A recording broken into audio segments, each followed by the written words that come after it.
My name is Pirronne Yousefzadeh, and the PAD taught me how to be a good team player. Hello, and welcome to another episode of the PAD podcast from Washington University in St. Louis. My name is Rob Morgan. I teach set design. I draw pictures. I'm not supposed to be anywhere near audio editing software, but here I am. I am glad you're here to hear a fantastic interview with Pirronne Yousefzadeh. She is an alum of the Performing Arts Department, an amazing career currently. The Associate Artistic Director at Playwright Center in Minneapolis, Minnesota. Before that, Producing Artistic Director at the Colorado Springs Fine Arts Center. She's directed pretty much all over the place, from Oregon Shakespeare Festival to Jiva Theater Center in Rochester. She's been everywhere, done everything, worked with so many legendary, shall I say, directors, folks like Oscar Eustis and Anne Bogart. She's got the chops to direct anywhere and lead a team pretty much anywhere. So I have a lot of admiration for her career. Seemingly short period of time, she's gone a long way as a director, and I am delighted to share this interview with you, my interview of Pirronne Yousefzadeh. Enjoy. My guest today on the PAD podcast is Pirronne Yousefzadeh. Did I got that right? Yes. Yeah. Thank you so much for being on the PAD podcast. I've bumped into, I didn't, without injury, I bumped into a number of my colleagues, Andrea Urais, for example, Anna Pileggi. Everybody just raves about you, not just as a student, but the career that you've had in the arts, specifically theater and teaching. And you're now at the Playwright Center in Minneapolis, Minnesota, where I used to live some years ago. I'm just so delighted to have you on the podcast. So thank you for taking the time. Thanks for having me. I love everyone at WashU, and anytime I get to feel closer to such a special place and a special time in my life, it's a joy. Well, I'm very grateful to you because you're very busy. So this is a special hour for me, and I've been looking forward to. I have a page of notes of the amazing things that you've done since leaving WashU. But let's start, if you don't mind, how you landed in St. Louis at WashU. Maybe a little bit of your origin story, I guess they'd call it. Sure. So I landed at WashU for reasons that did not end up actually being the reasons that I was meant to be there or the reasons that I stayed. Oh, interesting. Yeah. So I was supposed to be pre-med. I was pre-med for about the first month and a half of my first semester at WashU.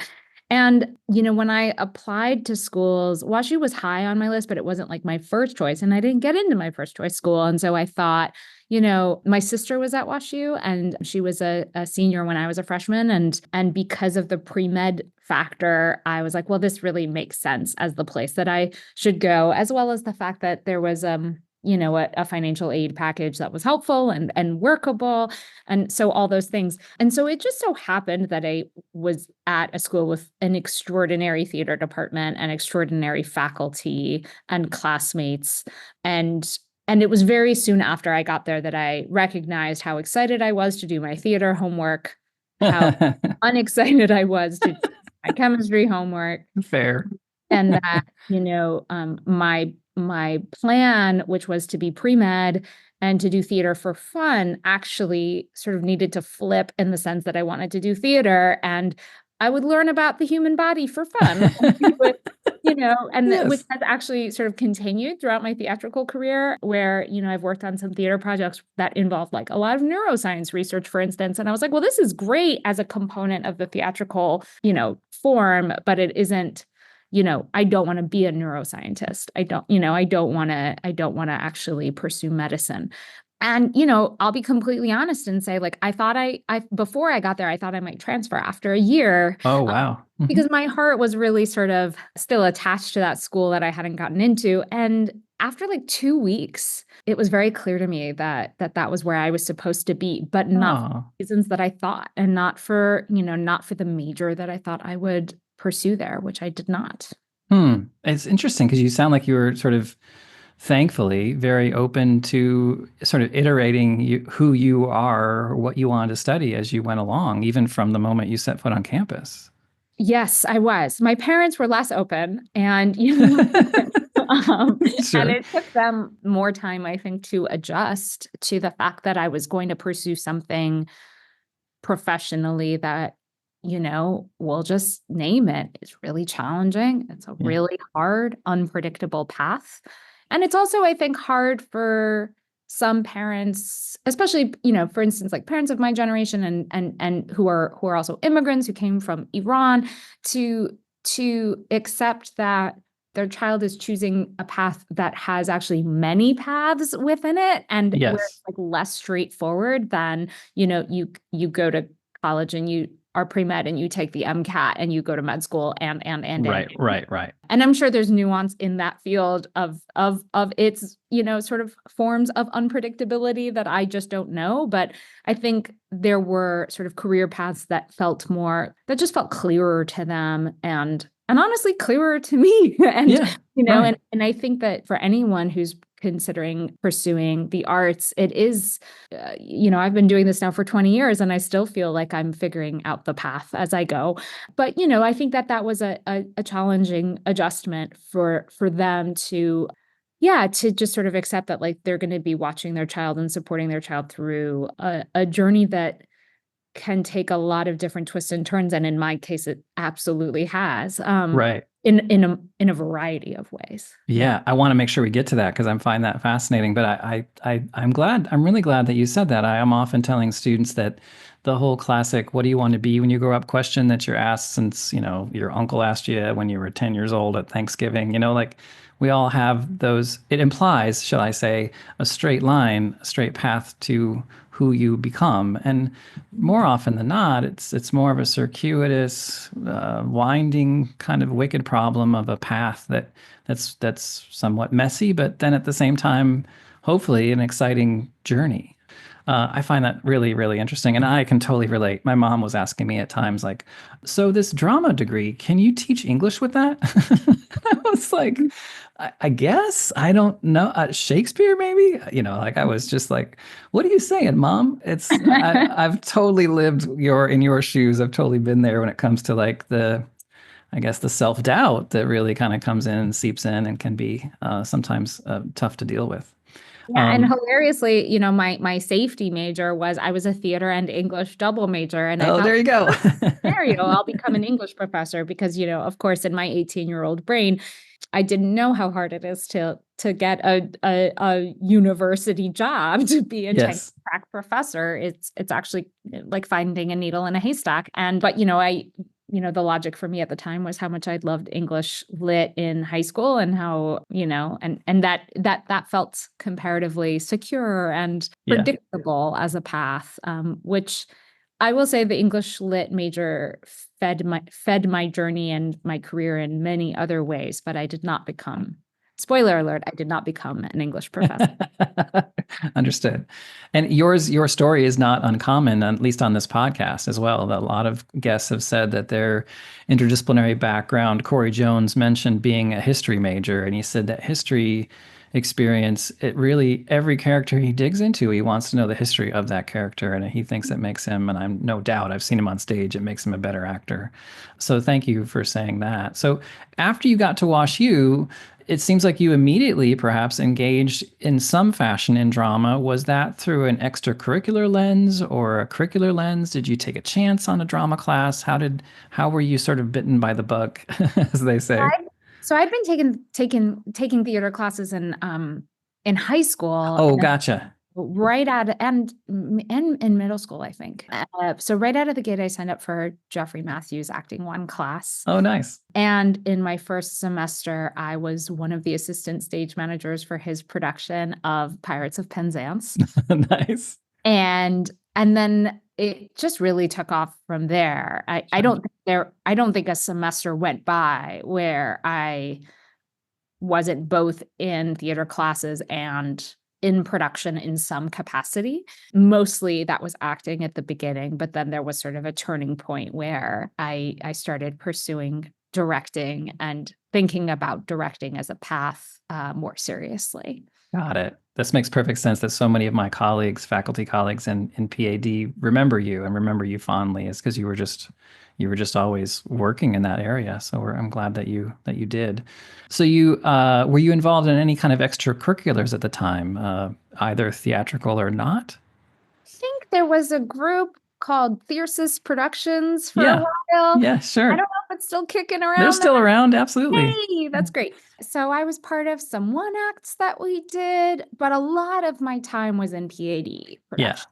And you know, I remember I assisted stage managers at Pirates of Penzance, and then I did props for a Hotchner winner. Nice. I think I did some stage management. I did some sound design, Oh, uh, wow. some costume design for like Kate Roselle directed David's Red Hair Death, and I remember I was her costume designer for that. It's all kind of coming back to me right now. Oh, nice. Yes. But a lot of my time and energy was I put towards auditioning for PAD department shows and was cast in some speaking roles, in some sort of like chorus or ensemble roles, and also just found a way, if I wasn't cast, to just like get in there, like to just be in the room however I could. And I remember that I assisted Anna Pileggi when she directed Porcelain by Che Yu. One of my classmates was doing his acting thesis in that play. And so yeah, I just kind of yeah, I just want to like do it all the time. Like it's all I wanted to do. And I don't really recall doing any other extracurriculars much outside of the theater Yeah. Yeah. because Yeah. it's like helium. It will take up as Oh, much space as it you can. give it. Um, Absolutely. Absolutely. and it's where I wanted to be, and it was where I also found a sense of community. It's, some of my best friends to this day are friends that I made up in the upper level of Mallinckrodt, or in Old 1 and 2. And yeah, and it really was for me like a sort of all all day every day immersive approach to just sort of taking in as much as I could and learning as much as I could. Wow, that's fantastic. And I think it is a testament to your success. And I was just disparaging a straight line in life, but I think I at least can draw a straight line from all of those different things you did, from sound design to costume design to propping a show. I would think really feeds into your success as a director, so that you've done it all. You can talk to someone in props and understand firsthand what their job is like. Would you am I putting words in your mouth, or does that sound No. accurate? Yeah, of No, I mean, I think that the strongest foundation for me, certainly as a director, came from acting and came from actor training and course. being in class with Anna and Andrea and Bill and Jeffrey, and like having them coach me, and having the sensory experience, the psychological experience, the physical experience of receiving a note from a teacher or a director and feeling something click and shift, and then being able to also sort of process like, well, what was so helpful about that note, about how that note was given, as well as just like the culture of the rehearsal room as they set it, and the sense, the energy, the tone, so that's a huge component, I think, of why I think that I can direct a wide variety of actors and find a way to speak their language and find the thing that clicks for them in the way Yeah. that my teachers were finding the thing that clicks for me. And also as a teacher, because I just had the best examples of teachers. But yeah, also, and this also carried through into the first thing that I did out of undergrad, which was I was an acting apprentice at Actors Theater of Louisville. And at that time, there was a lot of other labor involved. We were wardrobe backstage. We did the scenic changeovers from one production to another. We, Uh, were deck crew and all those kinds of things. And I even really specifically remember a tech where a director who shall remain nameless like got very angry that we weren't ready, and it was because we were trying to get a costume change done in 18 seconds. oh Lord. Yeah. And I came out on stage and I said, okay, I think we just need to try it one more time, but we got it. We just need one more shot. And and I remember I clocked that and I thought to myself, like, I'm never going to yell at the dresser. If I'm the person, if I'm ever lucky enough to be sitting where that person is sitting right now, I have to remember this moment and to appreciate that a lot of people are Mm. working in tech and a lot of people are making things happen that as a director, you're not necessarily aware of Yeah, unless you sort of raise your own consciousness about it. And got it. so also having all of those experiences at WashU of doing props and doing sound and everything, it and getting notes from directors on my designs and refining them in conversation with those directors, it all, I think, fed and fueled my learning around communication and collaboration and how to set up all of the people around me to do their best possible work, which I think ultimately is a director's job. Yeah, yeah. I think that's so important, if you don't mind me underlining, that students learn not just from the good directors that set up a good rehearsal room, but also the bad ones. I can recall times, and we were talking before we came on air, that when I was in Minneapolis and other places, not just Minneapolis, I was a carpenter and a painter, and I, sort of cut my teeth in theater, just doing as I like to say, the job where you're take a shower after work because you're covered in dust. And I remember leaning over drawings of, I would call, bad designers who had not fleshed out, let's say, a cross section of molding or anything that's a level of detail where I, on the carpenter on the floor, should not be making choices about this, but I Mhm. had to, And so I remember thinking to myself, if I ever become a designer, I'm going to make sure I don't do this, that I don't leave any detail on, not on the page. So I think it's important for students to learn that, you learn from the good and the bad as you go through life. So Mhm. you graduated with a BA in drama and English lit. Mhm. And so you already kind of answered my next question, which is, where did you go next? You went to Actors Theater Louisville, which is a roughly 3 hour drive, but you lose an Mhm. hour, a 3 hour drive east of here. And so that was your first job out of WashU, is that right? That was, yeah, that was. Gotcha. And were you working? I know Andrea likes to go every year at the Humana Festival. Were you doing a lot of those kinds of new plays? Well, this was part of the sort of the things I learned from that year and the realizations that I had as an apprentice. Because when I applied knowing I wanted to be a director and thinking I also still wanted to pursue acting. Yeah. Uh, and over the course of that year at Actors Theater, it really became clear to me that I wanted to only pursue directing. And there are a lot of reasons there. I think one of them is just I'm I just wasn't a very good actor and Fair. I'm a better director. And I could feel in my acting how hard it was for me to stay inside of the role and not sort of float above myself to watch the bigger picture or to take care of the bigger picture in some way. I remember being in shows where like I would get a note or a piece of staging and I'd be thinking like I'm upstaging the monologue right now. I can't be there. And and that it was just really hard to turn off that part of my brain. And then when I started directing, which was incidentally actually at the Globe, which was that summer, which I did I think between my sophomore and junior year, I was like, oh, that annoying part of my brain as an actor is actually the brain you need when directing. And so the design flaw became a design feature. And There you go. um, but so I went to Actors Theater thinking like I still wanted to do both, and then acting sort of faded away that year for me, and I was able to be in rooms as an assistant director, and I was given some opportunities to direct on a really small scale, like with the fellow apprentices, and I was in a rehearsal room, I'll never forget it, for Kids Simple by Jordan Harrison, which Darren West was directing that year in the Humana Festival. And I got to be the rehearsal assistant, which really just meant I was part of the stage management team.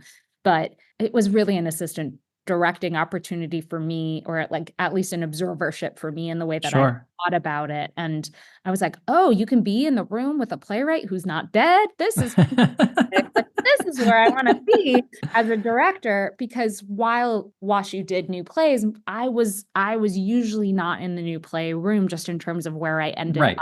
Right. Right. like when I was cast. And so it was a revelation to me to watch a director and playwright in conversation with each other, and to Yeah. watch how the playwright would make a change based on something the director put up on stage. And then the change would then inspire the director to do something different again. And so, and just the kind of conversation of that, the synergy of that. And so by the end of that year, I knew that acting was kind of just going to go to the side. Right.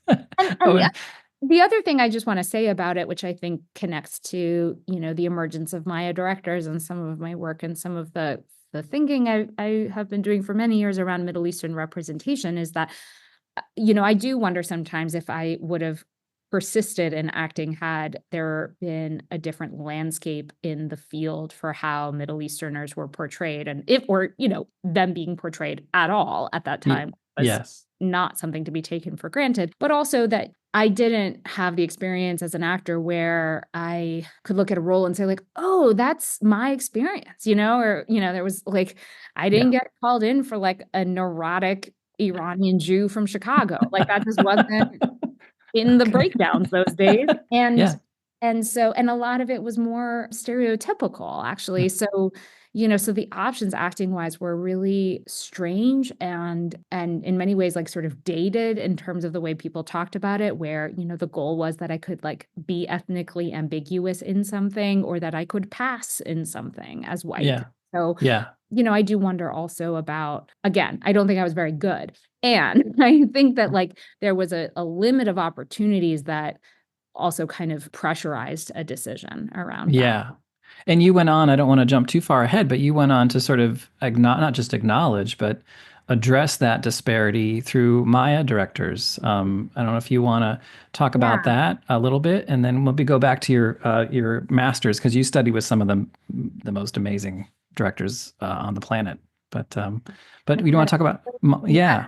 Yeah, I've had a good run of teachers, that's for sure. Yeah, so I mean, I don't know that we address the disparity, though we try. Maya Directors was co-founded by me, Megan Sandberg-Zakian, Evren Ojkin, and Kareem Fahmy, and all of us Middle Eastern directors who really just started our conversations from a place of like, oh my God, you're Middle Eastern and a director too. Let's be friends. And then started to, really sort of dig deeper into some of the challenges we were facing in the field and the way we were being cast as directors, which, is a thing. We recognized that we could sort of join forces and do some work to advocate for Manasa work, for Middle Eastern, North African, and South Asian work, and also to offer cultural consultancy so that when those stories were told, they were told with more of an attention to detail and cultural authenticity and accuracy. I don't think that work is done. I don't think. No, and I didn't mean to imply that it was. Yeah. Yeah. Well, and this is just sort of another one of the many areas I think of improvement to be had in the American theater, in terms of both the quantity of Manasa stories being told, the nature of those stories, and whether they are either perpetuating cultural assumptions or shattering cultural assumptions, as well as who's brought to the table to tell those stories, who gets to be part of those creative teams, and just recognizing that there's still a lot of progress to be made in all of those areas. But,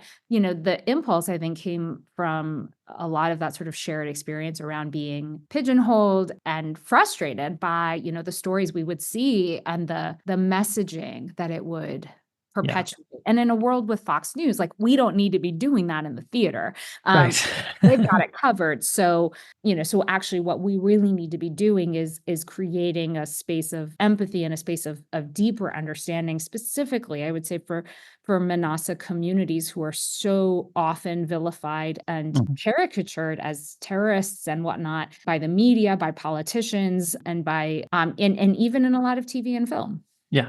Yeah, absolutely. And for those listening, and I'll make sure this is hyperlinked in the podcast description, but it's mayadirectors.com, MAIA directors.com. For those students that might be listening, check out that website. So you got an MFA in directing at Columbia, and you studied with, I mean, some of the most amazing people: Anne Bogart, Bob Woodruff, Oscar Eustis. That these are icons of the theater world. I wonder, what that experience was like. How many years after undergrad did you eventually go to grad school? What was that kind of liminal space like for you?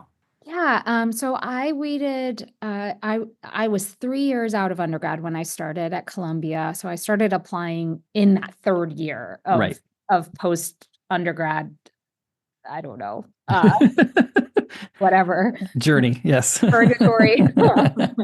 And it's funny, it's again not where I thought it wasn't what I thought my first choice was when I began the application process. And then Got in it. the course of the application process, I was like, oh, I really need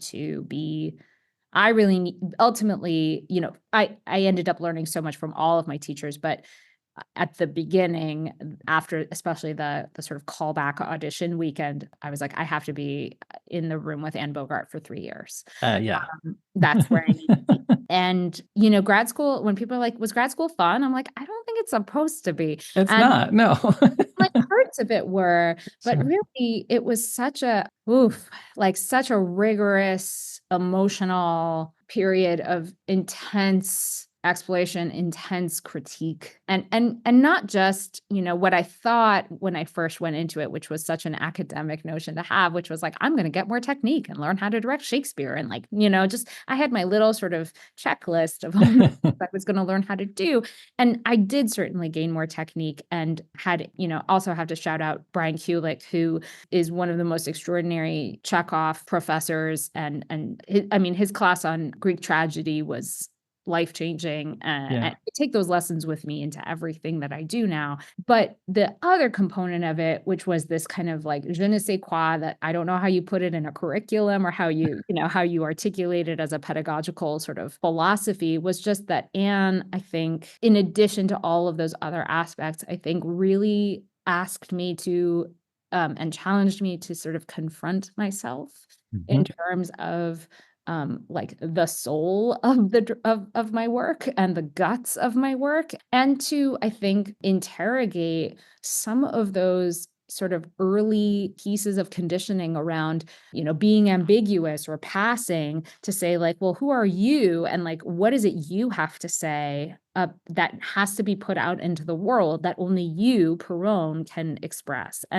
And that required that I really look at the ways in which I'd been complicit in or participating in like my own cultural erasure, the ways in which I had tried to sort of put it aside because as an actor, it really just felt like a liability, and to dig into what my lived experiences as a child of immigrants could yield in offering some, sense of a directorial point of view and an artistic mission, which Yeah. I think really started to form there. Wow. Hmm. Um, That's profound to think that you were finding your voice as a director at that point. That really there's a designer named Bruce Mao who likes to talk about how school should be more about the experience of the content rather than the content of the experience. That it's really about you putting your life together and finding your aesthetic, finding your voice, in your case as a director, the mhm. stories you want to tell and why you want to tell them. It's just so important, I think, again, for students to understand that this experience, both during school and post graduation, is all about that. It's about finding your niche in the world, but also making sure that you push against stereotypes, as you were saying, and recognizing which pieces you'd want to turn down over the ones that you want to, accept because they strike a chord in you. Sorry, I don't mean to put words in your mouth, but I. No, I just yeah, I think it's like it's a combination of both like the soul searching and the sort of inquiry that she, encouraged and challenged us to each do individually in different ways, as well as, I look back and I feel it's germane to say on this particular podcast, that it was Anna Pileggi and it was Andrea Urice who were first like, I think you're a director, Pirronne, and that like as a young person, there was both the need for me to do my own work, but there was also the great fortune of having mentors who reflected back to me what they saw. And I think also as a young person, this might be less the case now. I don't know, but I guess it like didn't really occur to me until Anna and Andrea said that I was like, oh, you can do that if you're not the grown up? Because I think, like I just felt like the director was the professor and the professor was the grown up, and I wasn't a grown up. I was 20. But yeah, of course, like, and I think this is also just sort of what's set up in high schools too, where the teacher, the high school drama teacher directs the show, and then all the students are actors or whatever else. And so it sort of sets up this kind of generational hierarchy, this assumption of generational hierarchy between directors and actors. And then you actually get out into the field and, you can be directing someone 40 years older than you, and you can be, Yes. the same age as your lead or whatever. And it doesn't matter. And so in any event, I think, yes, it was like this combination of soul searching, but also, having those really incredible mentors along the way who, didn't walk the path for me, but did point and say, maybe try going that way and see Yeah. what you find. Yeah. Yeah, I love that. I love that. I make sure I'll tell Andrea and Anna you said that because I think they would be very proud. And that's their role. In the case of myself, it's my role to kind of find a diamond in the rough and say, I think you're really good at this. Like you seem to have the intangibles that lead you to be a director. And with that in mind, it's too many to list, but you have been working in New York theater, regional theater, academic directing.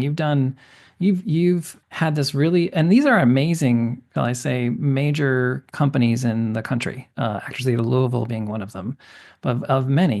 You've been all over the country directing, and I'm so impressed by, and I'm pretty sure I'm older than you. The length of time seems very minimal given the length of your resume that you've been in the field and done so much. So, with that, I don't know if you have any sort of reflections about that kind of lifestyle for students as you said earlier, it's hard. It's a hard life. It's a lot of late night plane flights probably and things like that. But have you enjoyed, I guess, what I most generally would be called a freelance career as a director? Yeah, I did. And first of all, thank you. That's very kind. And yes, I did. It was certainly grueling at times. Yeah. And part of that is both that fear of like, if I don't say yes, they'll never ask me again. Yes. Um, Been there many times.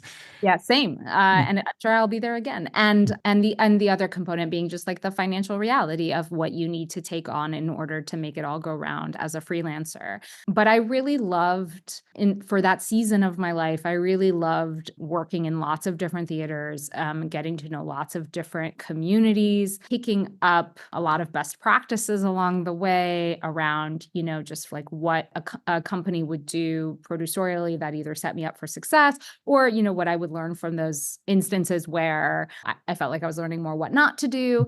Um, Yes. and I didn't know at the time, as I was just freelancing and thought I might freelance into my 70s, because, I'll never retire.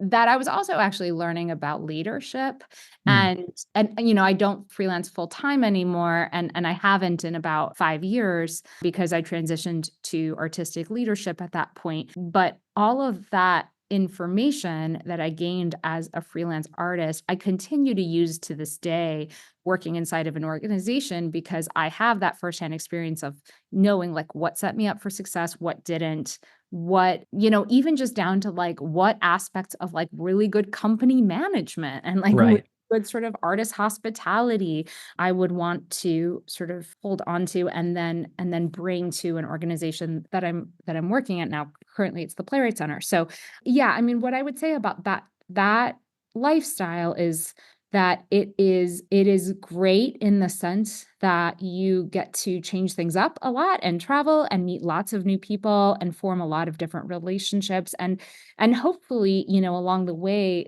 find those places that can be homes you return to, which I have Yeah. lucky to find. And I will say that in that freelance practice, it's really important to figure out what are the things that can help you root and ground yourself in all of that constant change and travel, and whether that's like making sure you bring your essential oil diffuser with you to Yes. or having a nightly call or a weekly call with a loved one, or having Yeah. a therapist who does remote sessions so that you can do them for wherever you are. Just figuring out how you're able to still attend to your physical health, your mental health. Yeah, just to also be attentive to that, because for some time, I think in that freelance period of my life, I wasn't quite attending to, like how I was taking care of myself. Yes. And I was young and it was okay, but it caught up with me. And I think that whether you're a freelancer traveling, or you're working in one specific community, like, this is a marathon. It's not a sprint, whatever you decide to do in pursuit of theater as a profession. And so this actually really extends to everyone, and not just people who want to be freelance artists, that Right. figuring out what those structures and routines are and support systems are in order to find sustainability and maintain it, I think is really critical. Absolutely. Yeah. I'm really glad that students hear that message. I often myself I find as a designer, and I'm sure it's true of directors as well, is that with a career like yours, that you've been almost like dropped like by a helicopter into institutional ecosystems, and you have to figure out hierarchies rather quickly, and you have to figure out, in my case, like, are mini blinds on a window a prop or a scenic item, like just stupid things like that. And in every theater it tends to be different, and you as best you can try to learn those structures quickly, but then it makes you a little I guess it makes you light on your feet when it comes to being a adept at what you do, no matter where you're airlifted in. So I'm just so delighted to chat with you. I want to kind of respect your time as well. So with that, Pirronne, thank you so much for your time. I really, really have been anxious and excited about meeting you virtually, at least, and I am just so grateful to you for your time, and for the time that you're kind of paying forward for our students, for them to hear your story and your journey. I'm sure is helpful to them. So thank you. Thank you. Thanks for having me. Thanks for having me. Absolutely. I hope I offered something helpful. Absolutely did. You absolutely did. Again, it's a window into a career and a starting point for all these students that are the same, not just hallways, but teachers that we still have here. So I want students to sort of be inspired that they could go as far as you've gone in your career, and starting right here in St. Louis. So thanks. Thank you. Such All a right. pleasure to meet you. Thanks for All having right. me. Give my love to the entire department. My many, many thanks to Pirronne Yousefzadeh for joining the podcast. If you would like to be a guest on the podcast, you've heard one already, it's not scary, please reach out. I would be happy to interview you. We are always looking for more alums to espouse wisdom to prospective and incoming PAD students. So if that's you, please reach out. We'd really appreciate it. Thank you.